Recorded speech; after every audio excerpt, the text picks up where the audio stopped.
Assalamualaikum warahmatullahi wabarakatuh. Saya Heri Susanto, mahasiswa Sekolah Pasca Sarjana Universitas Terbuka dengan nomor induk mahasiswa 5011172436. Saya bertugas di SD Negeri 2 Tugu Sempurna, Kecamatan Muara Klingi, Kabupaten Musirawas, Provinsi Sumatera Selatan.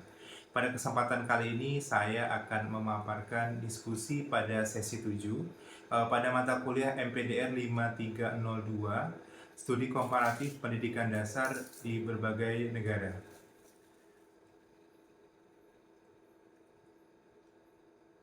Pada sesi ketujuh, diskusi sesi ketujuh, terdapat topik tentang analisis artikel berdasarkan bab pendahuluan, yaitu rumusan masalah, dan bab hasil dan pembahasan.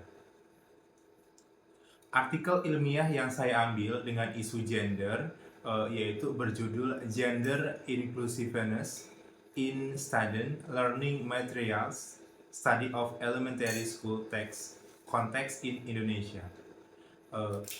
Analisis berdasarkan bab pendahuluan atau rumusan masalah. Bab pendahuluan artikel tersebut menyajikan latar belakang yang kuat mengenai isu gender equality di Indonesia dengan fokus pada konteks pendidikan dasar. Rumusan masalah utamanya yaitu yang pertama, konteks sosial dan budaya gender inequality. Penulis menyoroti bahwa ketidakadilan gender sering diterima sebagai norma karena pengaruh patriarki yang didukung oleh intervensi doktrin agama dan budaya. Gender dipandang sebagai konstruksi sosial yang tidak netral, dipengaruhi oleh interaksi sosial, dikutip dari Adriani 2019, Osgood dan Robinson 2017. Ini menciptakan dominasi laki-laki atas perempuan yang dianggap alami dan tak terbantahkan. Kemudian yang kedua, pentingnya gender inclusiveness di tingkat SD. Anak usia 6-12 tahun di SD merupakan tahap kritis untuk menanamkan nilai gender friendly guna mencegah bias di masa depan. Cara mencapainya termasuk akses pendidikan setara, regulasi kurikulum ramah gender, dan bahan ajar inklusif.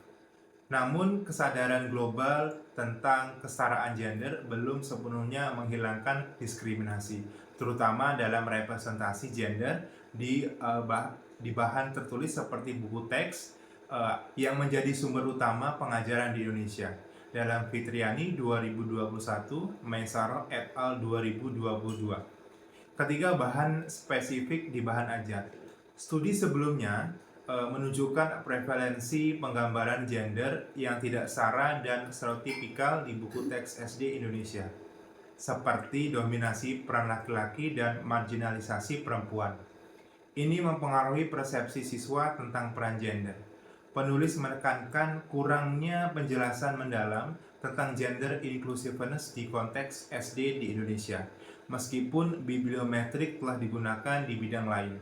Rumusan masalah inti, bagaimana tren perkembangan penelitian tentang gender inclusiveness dalam bahan ajar SD di Indonesia dari tahun 2013 sampai dengan tahun 2023. Tujuannya adalah memberikan gambaran kondisi terkini untuk mendukung lingkungan belajar yang lebih adil dan inklusif bagi semua siswa. Rumusan masalah ini efektif karena menghubungkan isu global dengan konteks lokal Indonesia, didukung oleh studi sebelumnya, dan membenarkan penggunaan analisis bibliometri untuk mengisi gap pengetahuan. Selanjutnya, menganalisis berdasarkan bab hasil dan pembahasan. Bab hasil dan pembahasan berfokus pada temuan dari analisis bibliometrik, yaitu dari 988 artikel dari tahun 2013 sampai dengan tahun 2023, serta interpretasi konseptual gender inclusiveness. Temuan utama menunjukkan tren positif pertumbuhan penelitian dengan kesimpulan bahwa integrasi gender dalam bahan ajar menciptakan lingkungan belajar yang lebih setara, membuat siswa merasa dihargai dan menghapus stereotip negatif. Analisis ini dibagi menjadi 3 subbagian utama. Bagian pertama yaitu definisi dan konsep gender inclusiveness. Hasil menjelaskan inklusi pendidikan sebagai upaya menghilangkan hambatan seperti gender, etnis, dan kemiskinan. Dalam Junaidi tahun 2017, Dharma 2015.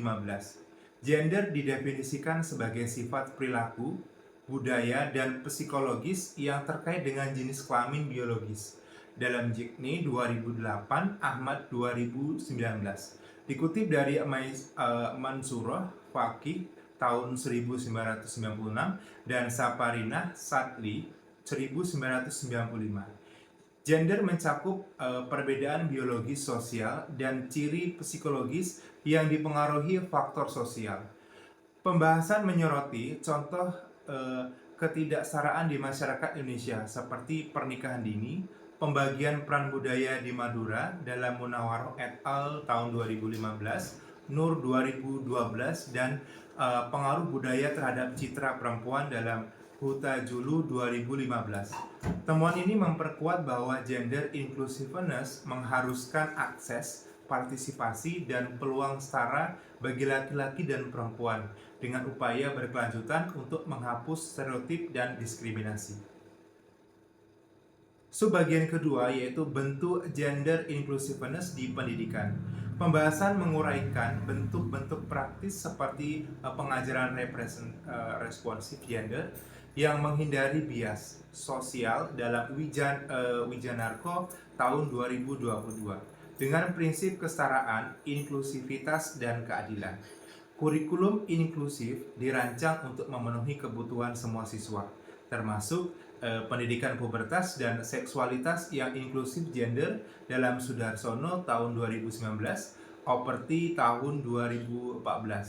Pendekatan struktural, misalnya kebijakan sekolah untuk mengurangi stereotip dan relasional, interaksi yang mendukung inklusi seperti bahasa kelas yang netral, ditekankan dalam Herliansyah tahun 2018, Wagner tahun 2016. Hasil menunjukkan bahwa pendidikan berperan sebagai agen perubahan budaya, menciptakan aktor budaya yang sadar gender dalam Ase, Suryadi, dan Tilaar tahun 1994 dan berkontribusi pada pembangunan berkelanjutan dengan kesetaraan laki-laki perempuan dalam Asadullah tahun 2018, Li tahun 2018, Safer tahun 2019. Subbagian yang ketiga yaitu kebijakan pemerintah tentang gender inclusiveness di pendidikan. Temuan bibliografi menyoroti peran kebijakan pemerintah sebagai fondasi inklusi. Dikutip ratifikasi CEDAW, Undang-Undang Nomor 7 Tahun 1984, Undang-Undang HAM Nomor 39 Tahun 1999, Pasal 48 dan 60, Undang-Undang Tahun 1945, Pasal 31, Undang-Undang Sisdiknas Nomor 20 Tahun 2003, Pasal 6, dan GPHN tahun 1999 sampai dengan 2004 yang menjamin hak pendidikan tanpa diskriminasi gender. Dalam Hermina tahun 2015, Hasrita et al. 2021, Ulia 2013, Nur Hasanah et al. 2001. Pembahasan mengkritik bahwa meskipun kebijakan ini ada, implementasi masih diperlukan untuk menghilangkan gap gender, seperti akses pendidikan wajib 9 tahun yang inklusif. Ini selaras dengan tujuan nasional untuk keadilan nasional dan pendidikan bangsa. Secara keseluruhan, bab ini mengintegrasikan data bibliometrik dengan interpretasi konseptual menunjukkan tren pertumbuhan penelitian yang mendukung inklusi gender.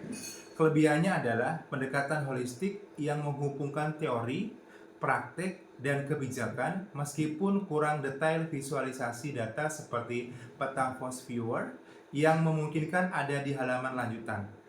Temuan mendukung rekomendasi ini bahan ajar bebas bias berkontribusi pada pendidikan yang lebih adil di Indonesia.